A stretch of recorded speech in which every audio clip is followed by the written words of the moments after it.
ولا تعجل بالقرآن من قبل أن يقضى إليك وحيه وقل رب زدني علما. إن الحمد لله نحمده ونستعينه ونستغفره ونعوذ بالله من شرور أنفسنا وسيئات أعمالنا. من يهده الله فلا مضل له ومن يضلل فلا هادي له، وأشهد أن لا إله إلا الله وحده لا شريك له، وأشهد أن محمدا عبده ورسوله. أما بعد. So we got to the section where the author was talking about how our Iman in the names and attributes of Allah is. And he was going to mention now 4 prohibitions. 4 prohibitions that we are not to fall into. 4 prohibitions that we have to make sure we stay clear of. And that is the section where he mentions من غير تحريف ولا تعطيل ومن غير تكييف ولا تمثيل.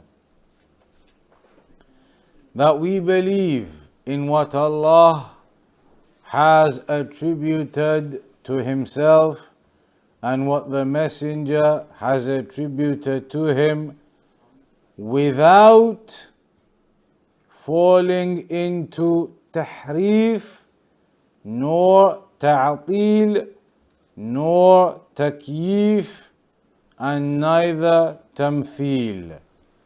These are 4 things that we're going to discuss now. 4 prohibitions.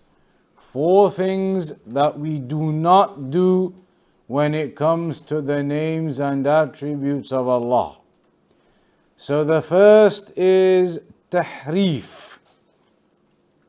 Tahrif is distortion, making a form of distortion. And what that means is changing the words of the names and attributes or changing their meanings. Changing the actual words of the names and attributes of Allah, or changing their meanings. And Allah subhanahu wa ta'ala criticized and mentioned the dispraiseworthiness of those who do this, those who perform tahrif. They change the words or the meanings. As Allah mentioned regarding those Jews who changed the words and the speech from its actual meaning. يحرفون الكلمة عن مواضعه. They make tahrif. They change and alter and distort the meanings from their actual and original meaning. أي يغيرونه ويفسرونه بغير معناه. So they change the meanings and they give explanations that are not the actual explanations, that are not the intended and actual meanings. So tahrif, what we mean by it, by tahrif, is at-taghyir wa imalatu shay' an wajhihi. Tahrif is changing something and distorting something from its original state. Changing something and distorting something from its original state, its original meaning. يقال انحراف عن كذا أو انحرف عن كذا أي مال وعدل. That if something is munharif, meaning that it is bent away, it is distorted away from where it should be. So tahrif is changing the names and attributes and their meanings away from their actual meaning and where they should be. Making tahrif of those meanings away from their actual meaning and what they are supposed to be. So the tahrif, it is التغيير لألفاظ الأسماء والصفات أو معانيها. It is therefore changing the words or the meanings of the names and attributes of Allah subhanahu wa ta'ala. For example, like the Jahmiyyah, when they said regarding the ayah Ar-Rahman ala al-arsh istawa. Ar-Rahman, he rose above the throne. Ala al-arsh istawa. But they make tahrif. They distort the words and the meanings away from where they are supposed to be. So instead of istawa, they change it into the meaning of istawla, adding a lam into it. Istawa, istawla.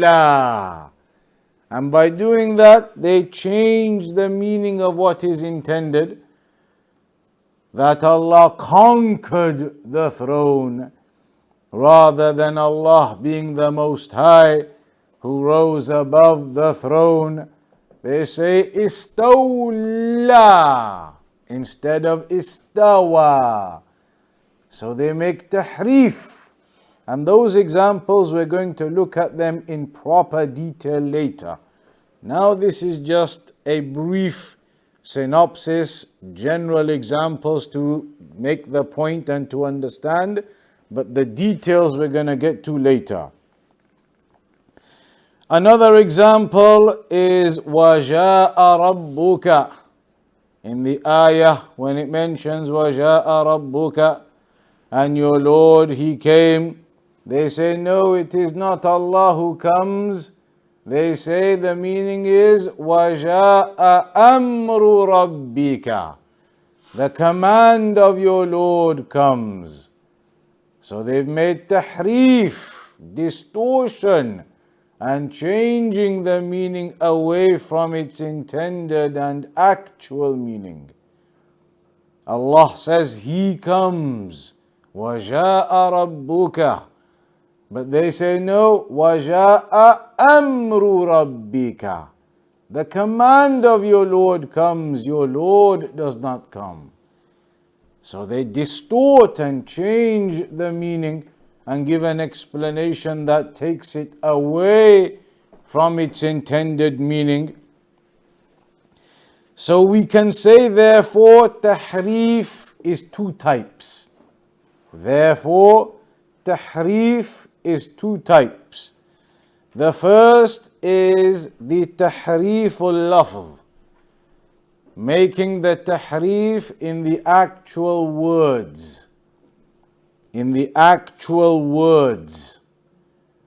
And even though this is far less and it is not as common, it does occur where occasionally they try to change the actual words so that they can change the meanings of the names and the attributes. An example of that is the ayah وَكَلَّمَ اللَّهُ مُوسَى تَكْلِيمًا.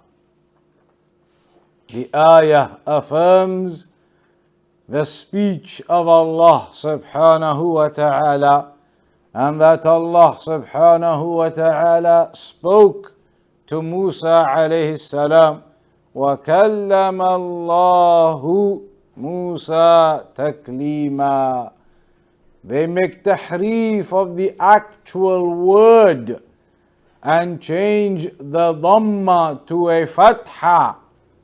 So they say, وَكَلَّمَ اللَّهَ مُوسَى تَكْلِيمًا.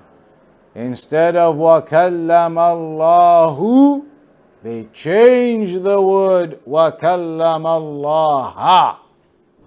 Because by doing that, it then means Musa spoke to Allah, but it doesn't affirm the speech of Allah talking to Musa.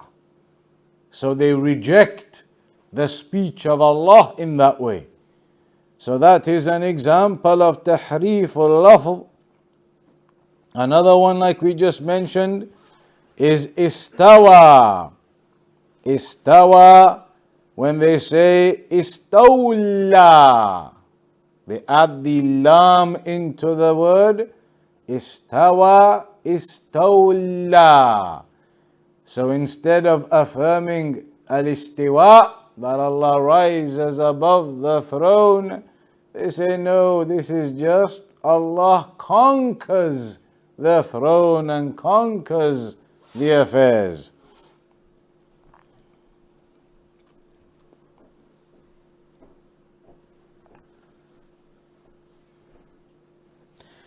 The second type of tahrif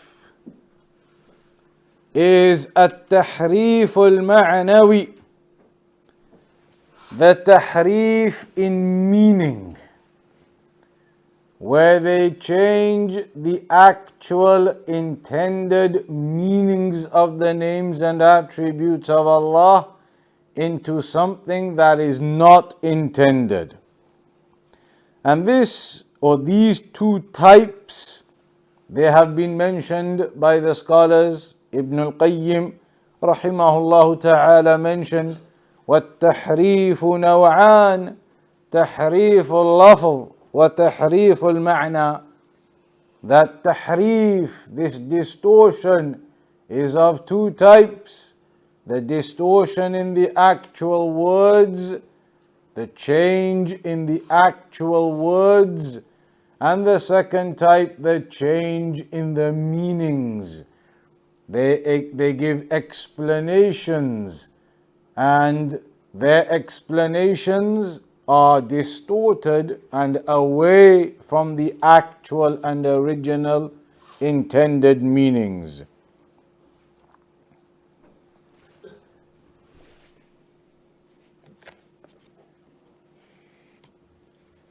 And this second type of tahrif, at-tahrif al-ma'nawi, whereby they give explanations from themselves and they change the meanings of the names and attributes of Allah, this is widespread amongst the people of innovation. This is common amongst them. As Shaykh al-Uthaymeen rahimahullah ta'ala mentions, at-tahrif al-ma'nawi هو الذي وقع فيه كثير من الناس. The tahrif in meaning, that is what many of the people they fell into. So Ahlul Sunnah wal Jama'ah, we believe in the names and attributes of Allah without any form of the tahrif, neither in the actual words and neither in the meanings.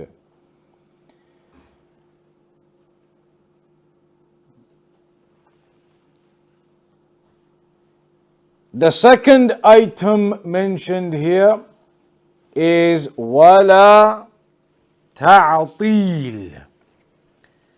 Ta'til is a nullification.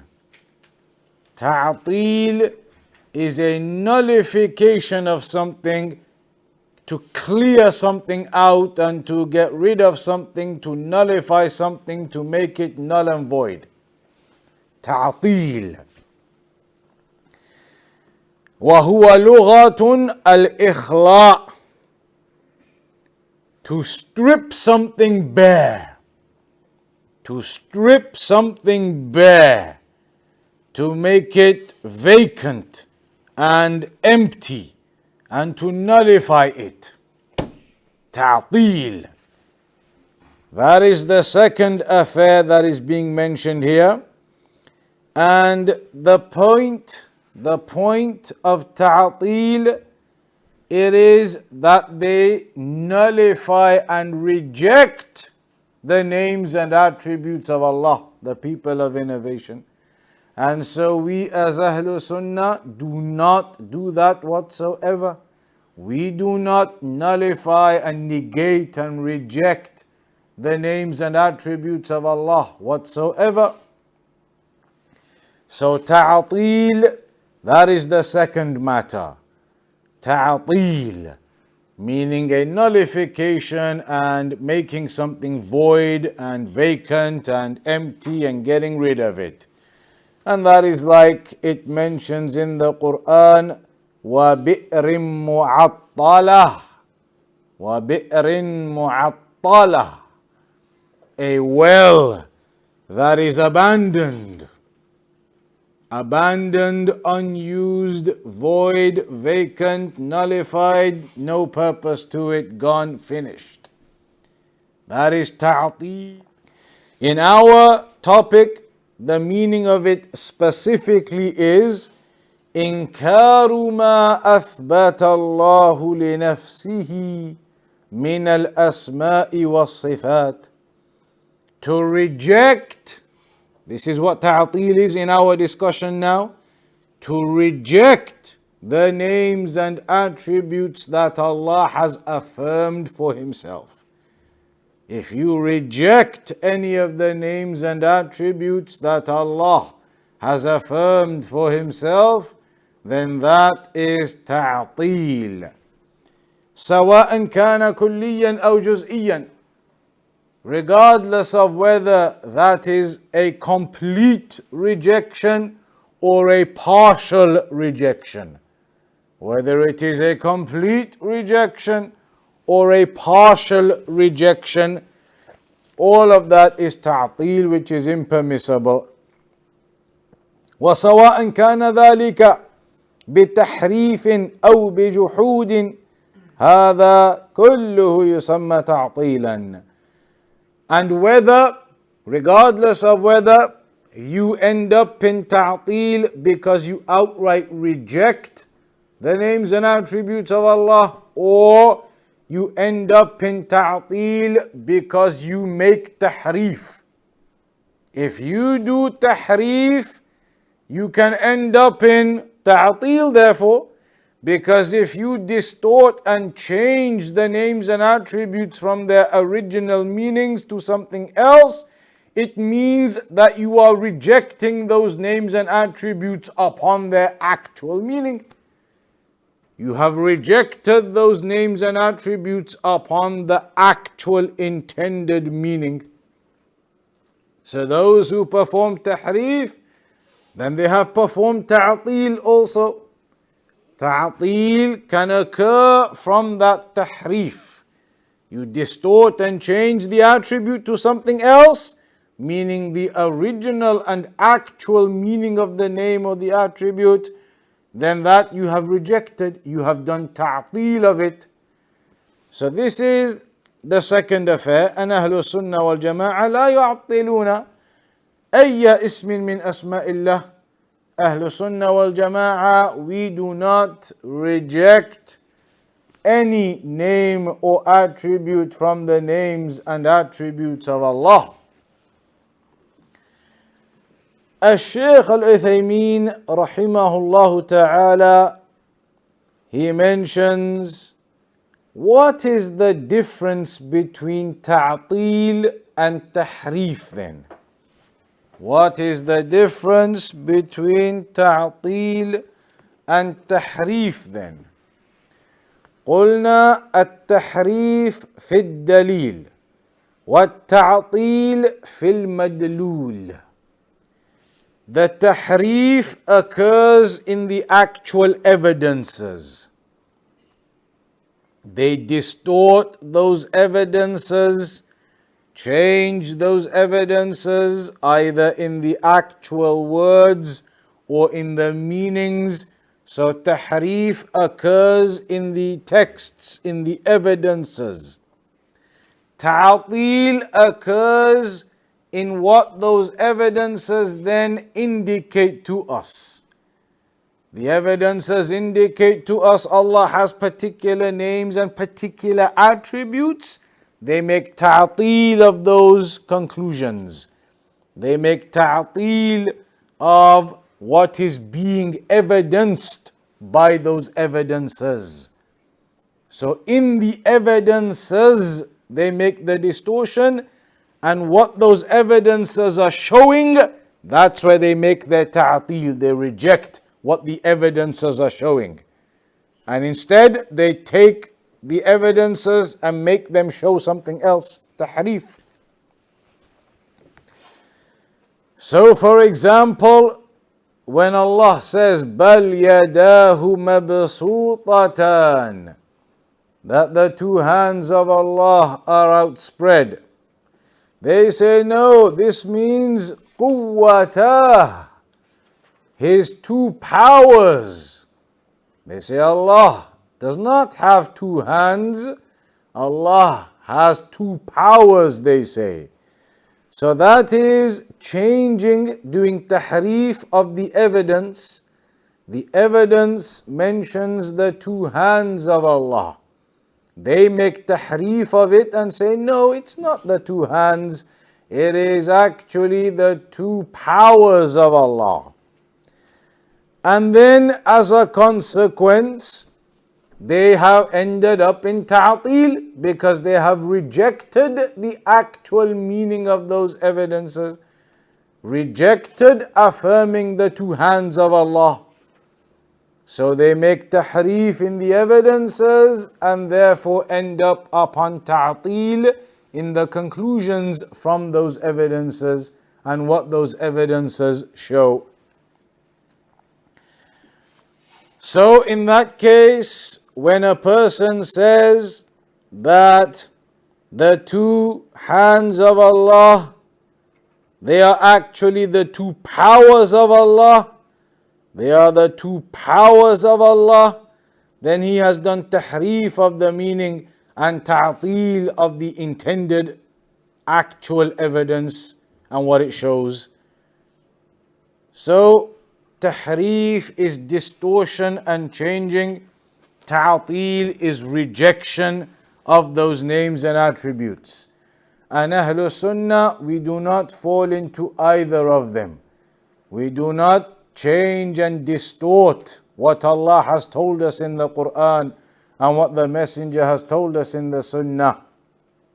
And neither do we reject what Allah has told us in the Quran and what the Messenger has told us in the Sunnah. So the meaning of ta'til, as we said, جحد الصفات وإنكار قيامها بذاته ونفي ما دلت عليه من صفات الكمال. It is to reject the attributes and to reject those attributes being attached to or being from the essence of Allah and negating what those attributes indicate, rejecting what they actually mean. And the first person to do ta'til, the first individual to do ta'til was Al-Ja'ad ibn Dirham. Al-Ja'ad ibn Dirham, the first individual who fell into that ta'til, and so he was in the end actually killed by Khalid ibn Abdullah al-Qasri. Khalid ibn Abdullah killed Al-Ja'ad ibn Dirham. Al-Ja'ad ibn Dirham, the first one who performed this ta'til, rejection of the attributes of Allah subhanahu wa ta'ala. And when Khalid ibn Abdullah killed Al-Ja'ad ibn Dirham, it was on the day of Eid. He killed him and he said, "O people, go and do your sacrifices, For indeed, today I am sacrificing Al-Ja'ad ibn Dirham. And he killed him for that distortion and that deviance and that level that he went to against the correct Aqeedah. But Al-Ja'ad ibn Dirham, his methodology and his ideology, it was taken on by Al-Jahm ibn Safwan, Al-Jahm ibn Safwan at-Tirmidhi, and he then spread it, and he is the one who has become famous for it, and everybody is attributed to him who follows it, the Jahmiyyah. But Al-Jahm ibn Safwan took this from Al-Ja'ad ibn Dirham. And then it was spread by him, Al-Jahm ibn Safwan, and so it then became famous to him, the Jahmiyyah. Those who follow that methodology of rejection of the attributes of Allah subhanahu wa ta'ala.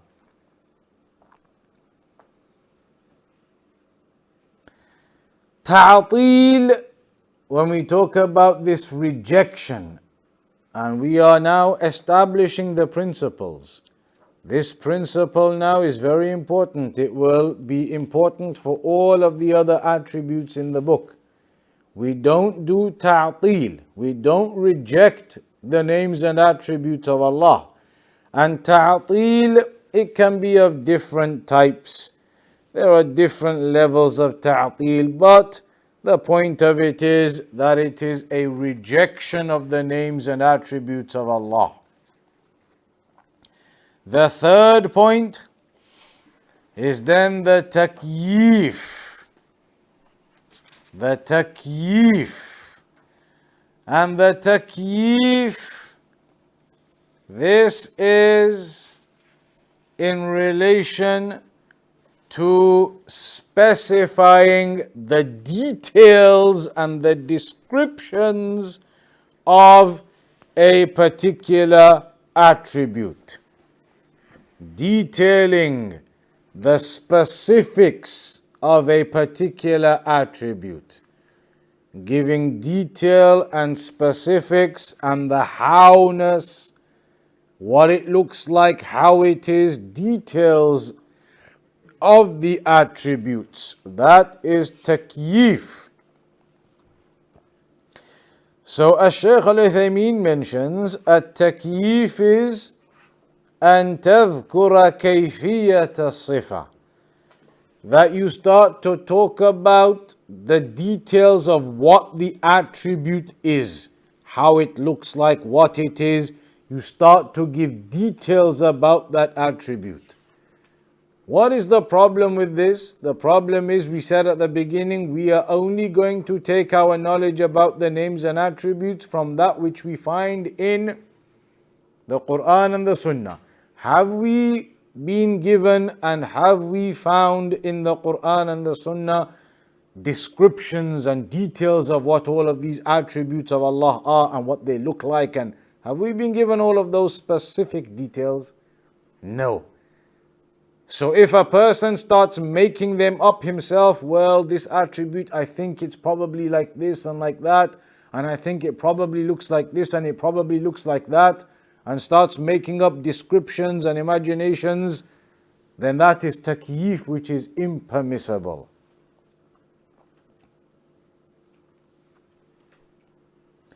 And the takyif, it is something which is established with the question, how? If you ask somebody, how did such and such happen? How this, how that?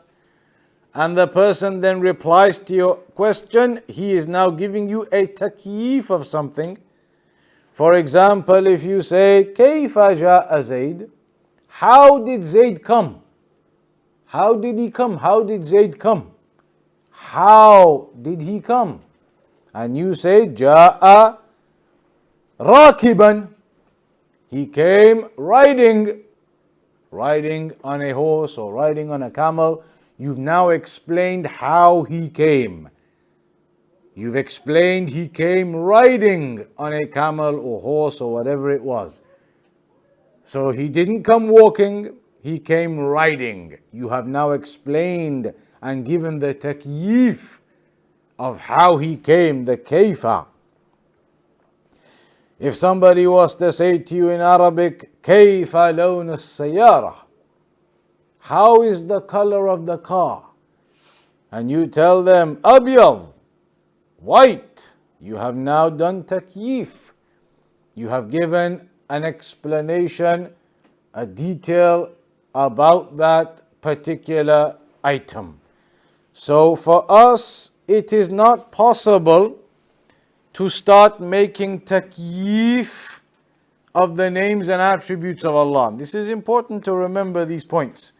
We cannot start saying if Allah tells us He has a particular attribute, that we start imagining, okay, maybe it looks like this then, and I assume it's like that then, and you start imagining all these details and descriptions about the attributes of Allah. That is not correct. We don't start imagining what Allah looks like. We don't start imagining what these attributes look like. We know generally what the meanings of the attributes are, and we're going to get to those in the book inshaAllah. But we don't do takyif. We don't start saying it's like this, or the description of that attribute is that it is X, Y, and Z. Who has told you it is X, Y, and Z? Who has told you those specific details about this attribute? No one. You have made it up. So Ahlul Sunnah, we don't do that. We do not start making up our own descriptions for the attributes of Allah. Descriptions that Allah has not informed us of in the Quran and the Sunnah. But the people of innovation, that's exactly what they do. They start to imagine, okay, it must be like this and that description and this description. And they start making up their own descriptions and their own details and imagining their own things about the attributes of Allah, even though none of those things have been mentioned in the Quran and the Sunnah. So the third point here is the takyif. It's like al-istiwa, that Allah rose above the throne. We don't know how that happens. If a person starts saying, yes, Allah rises above the throne like this and like that, and he starts explaining it in details, where have you got those from? That is takyif. Allah has not informed us of the details of how He rises above the throne. He has simply informed us of al-istiwa, that He rises above the throne, that Allah is established above the throne. But He hasn't told us how. If you start now giving details of how, yes, it's like this and like that, and Allah rises up like this, you're doing takyif now, which is not permissible.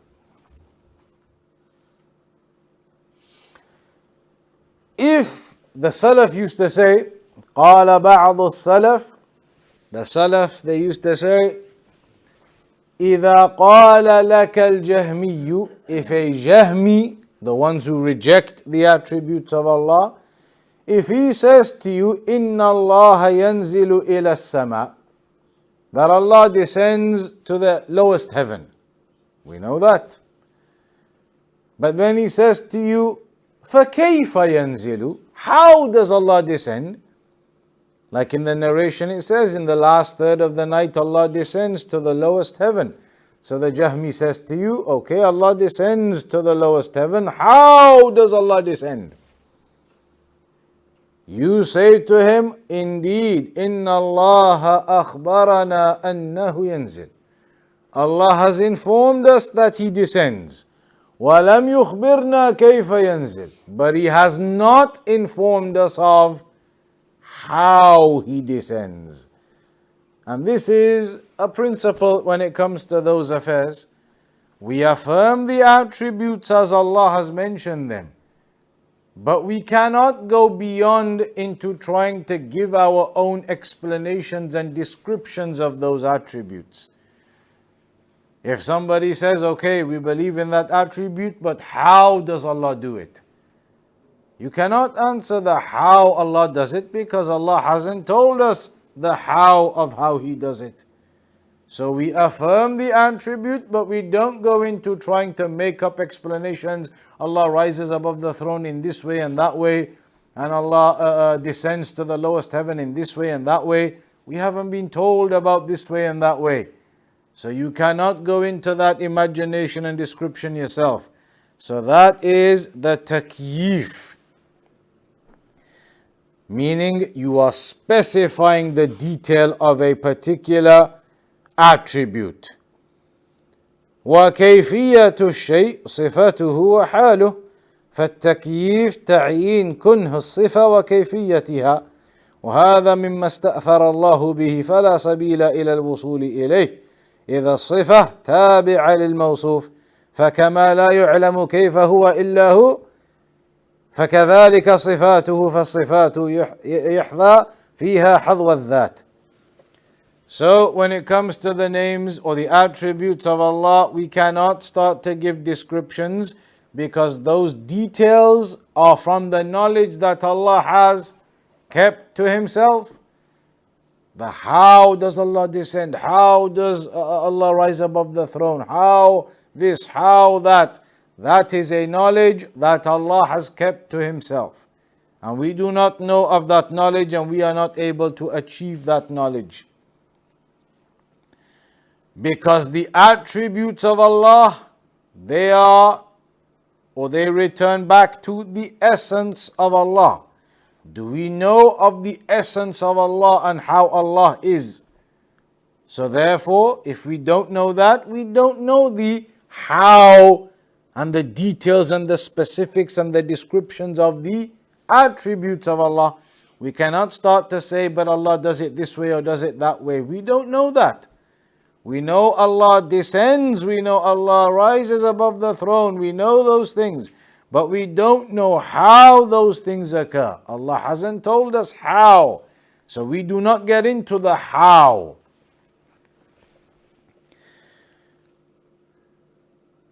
So there is a famous example mentioned regarding Ar-Rahmanu ala al-Arsh istawa, that Allah Ar-Rahman rose above the throne. And if you were to say how did Allah rise above the throne, we say 4 points in reply. Point number 1, we say firstly, it is established that Allah rose above the throne. Al-istiwa ma'loom. That is something known and established. Let's make that clear first, you say to him. It is known and established, proven, and we accept that, and we believe in that. Secondly though, and secondly it matches on from that, the second point is, therefore we have Iman in it. Al-istiwa, that Allah rises above the throne, is known and it is established. Secondly, we therefore have absolute Iman in it. Thirdly, we don't know how Allah does that. We don't know about the how of it. That is unknown to us. And asking about that, how does Allah rise above the throne? How does Allah do this, and how is that, and how is this attribute? Then that is a bid'ah. Why is it a bid'ah? A person may say, I'm just trying to understand my religion. We say because the Salaf, they were far greater in their zeal to understand the religion. And they knew that these questions on those affairs are outside of the knowledge we have been given. So it is not upon you to now ask that which the Salaf did not ask. Stop at where they stopped. قف حيث وقف القوم. Asking those questions and delving into those affairs are matters that you have not been preceded in. And they are matters we have not been given knowledge of. وَمَا أُوتِيتُم مِّنَ الْعِلْمِ إِلَّا قَلِيلًا. You have not been given from knowledge except a small amount. And so asking those questions and delving into those affairs, then that would be considered an innovation. And that is a famous narration that comes from Imām Malik, when on one occasion Imām Malik, he was teaching and he mentioned that ayah, Ar-Rahman ala al-arsh istawa, and somebody said, Kayf istawa? How did Allah do the istiwa? And that's when Imām Malik mentioned those 4 points to him. Al-istiwa ma'loom. It is known and established that Allah rises above the throne. Wal-kayfu majhul. How Allah does that, we don't know. Wal-imanu bihi wajib. But to believe in it as Allah has informed us of it is obligatory. Was-su'alu anhu bid'ah. But asking about it and delving into it and how, that's a bid'ah. That's an innovation. If you think you are seeking closeness to Allah by delving into that, you are not. You are falling into the paths of the people of deviation who delved into these matters we have not been given knowledge of and we have not been preceded by the Salaf in. So that is the third point, the takyif. The fourth point is at-tamthil, that we do not fall into at-tamthil. Tamthil is making resemblance. Tamthil is very similar to tashbih, but we use the word at-tamthil, not the word at-tashbih, when it comes to these points of Aqeedah, because in the Quran, when Allah subhanahu wa ta'ala spoke about this, He used the word or the reference of tamthil. Laysa kamithlihi shay. So we say tamthil instead of tashbih, but the meaning is similar for the purposes of understanding. That we do not make a resemblance and comparison between Allah and His creation. فالشبيه والمثيل والنظير ألفاظ متقاربة فلا تمثل صفاته بصفات خلقه فإنه لا مثل له ولا شبه له ولا نظير لا في ذاته ولا في أسمائه وصفاته وأفعاله. So we cannot ever make any comparisons between the attributes of Allah and anything in creation. We cannot make any resemblance between the attributes of Allah and anything in creation. So when Allah mentions one of His attributes, we can't say that the attribute of Allah, it must occur like this or like that. Allah descends, you can't say, as some of the Sufis and the people of innovation lie and make up a story about Ibn Taymiyyah. They lie and they make up a story about Shaykhul Islam Ibn Taymiyyah. They say that on one occasion, Shaykhul Islam Ibn Taymiyyah walked down the mimbar in the masjid. He walked down the mimbar and he said, Allah descends just like I descended. He descended down the mimbar and said, Allah descends as I have descended. And this is an absolute lie against Ibn Taymiyyah. In fact, the Sufis, when they mention this story and they quote this story that Ibn Taymiyyah said this, the time that they quote it from, when they say that this occurred and when they claim they heard and saw Ibn Taymiyyah do this, if you look into the books of history, at that time, Ibn Taymiyyah was actually in prison. He wasn't in the masjid walking down the mimbar. Lies that they make up. So we do not make any resemblance or comparison of the attributes of Allah to us, to anything in creation. Allah descends, we don't say, okay, so Allah descends like we descend. No. Allah rises above the throne, we don't start giving examples, okay, like this rise or that, or nothing.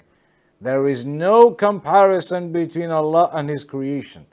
And we do not make resemblances between Allah's attributes and the attributes of creation. And this tashbih or this tamthil, it can occur in different ways. The people of innovation and misguidance and shirk have done this in different ways. Some of them have made tamthil between the creation and the creator, between something in creation to the creator. Like the example of the Christians. They made the tamthil or the tashbih of something in creation to Allah. What in creation? Isa alayhi salam. They compared Isa alayhi salam, who is from the creation, to the creator Allah, and they said he is Allah and he is one of the Trinity and he is the son of Allah. They compared a creation to the creator. Absolute falsehood and batil. Or for example, like some of the mushrikun, they compared their idols to Allah. Their idols in creation, comparing them to Allah. And this type, it is of course complete falsehood, and the revelations have come to rebuke comparing creation to Allah. The second type, the second method, is comparing the creator to the creation. The first type was what? Comparing the creation to the creator. The second type, comparing the creator to the creation. The other way around. The first type, comparing the creation to the creator. Like comparing Isa to Allah, as the Christians did. Isa alayhi salam is from the creation, and they were comparing him to the creator, to Allah, making him like Allah. The second type now we're talking about is the other way around. When people make a resemblance and a comparison of the creator to the creation. So they say that Allah's attributes are like our attributes. So they say when Allah mentions, for example, the hands or other attributes, then they are like ours. Or in the ayah, وَهُوَ السَّمِيعُ الْبَصِيرُ, that Allah is the all-seeing and the all-hearing. They make the comparison of the creator to the creation, and they say Allah is all-hearing and all-seeing. Allah sees and hears like we see and hear. And that is not the case.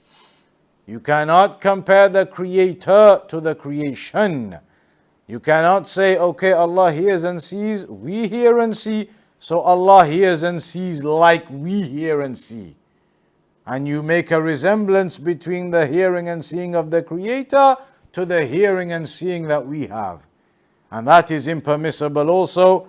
That is also from the tamthil, which is haram, which is impermissible for a person to fall into. فأهل السنة يتبرؤون من تمثيل الله عز وجل بخلقه لا في ذاته ولا في صفاته. So Ahlul Sunnah, we declare our innocence from making resemblance of Allah to creation, neither in His essence and nor in His names and attributes. This therefore means that every person who does tamthil has therefore also by necessity ended up doing takyif. You cannot do tamthil without having done takyif as well? Every person who does tamthil has ended up doing takyif as well. How is that? Creation, and you say that Allah, His seeing is like our seeing. You've done tamthil. But then you've also done takyif because you've now described Allah seeing in a particular way.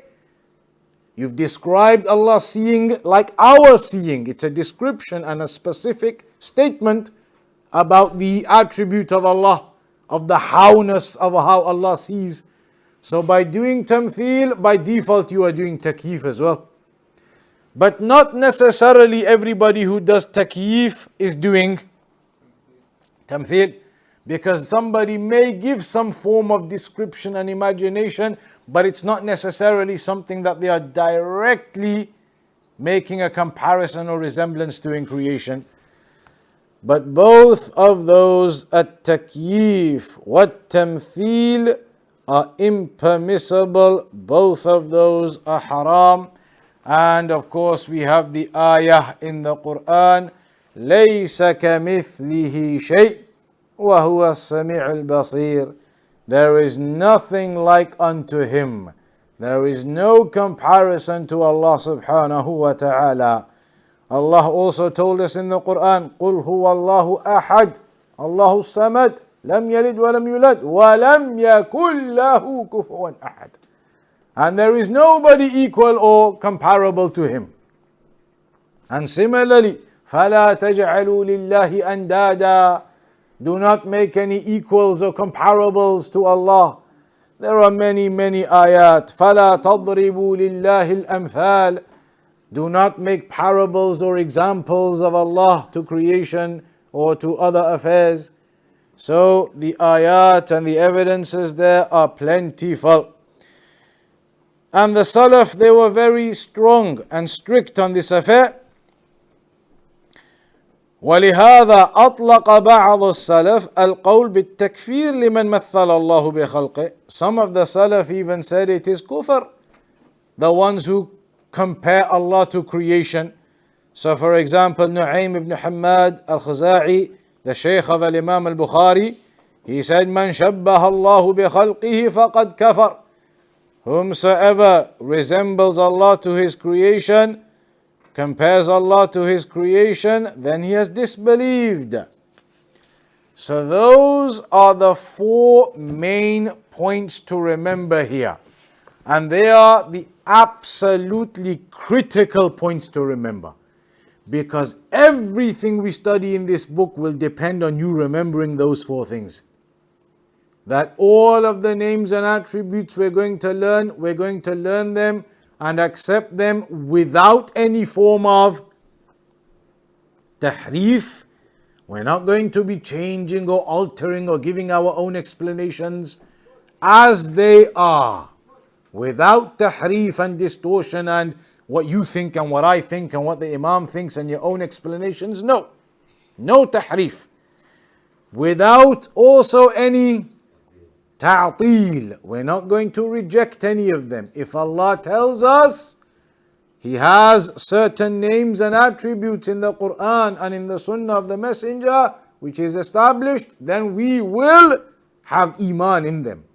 Not like the people of innovation reject some of them because it doesn't make sense to them. If Allah's informed us about them in the Quran or in the established Sunnah, then we have iman in them. And we do not go into takyif. We believe in them, have iman in them, but not try to describe them. And this is how Allah does the istiwa. And this is how Allah descends to the last third of the night. We don't know how. So we can't start talking about this is how Allah does this and this is how Allah does that. And this is what Allah, His attribute looks like. We don't know that. And we're not going to do that. And fourthly, without tamthil. When we talk about the names and attributes of Allah, we're not going to start imagining what we have. We're going to affirm that Allah is the all-hearing and the all-seeing. We're not going to start imagining how we see and how we hear. And we're not going to start making resemblance and comparison of Allah's attributes to what we have. Those four things are absolutely vital, you must remember. Because all of the book depends on it. Everything in the book, the Aqeedah, is based upon these principles.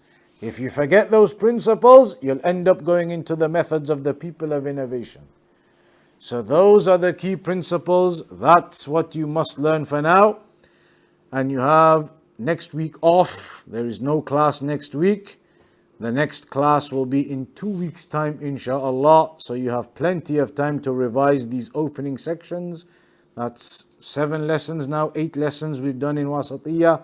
The first 7, 8 lessons now, revise them, listen to the audios, the videos, etc. Practice them carefully, and then in 2 weeks' time we'll move on to the next section, inshaAllah. Any questions or anything? There's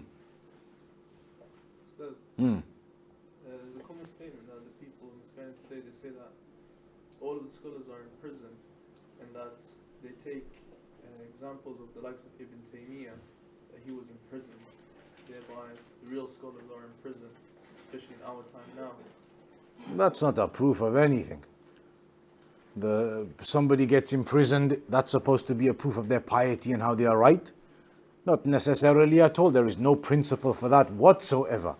How many people are in prison and they are absolute murderers and thieves and whatever else? That's not a proof of anything. The proof of a person being upon righteousness and being upon the truth and the haqq is to judge their position and their belief and what they say upon the Quran and the Sunnah. If those people speak with what is in the Quran and the Sunnah absolutely, then they are people of the truth, regardless of whether they are in prison or not. But just because a person is in prison doesn't automatically mean it's because he was speaking the truth and he was imprisoned.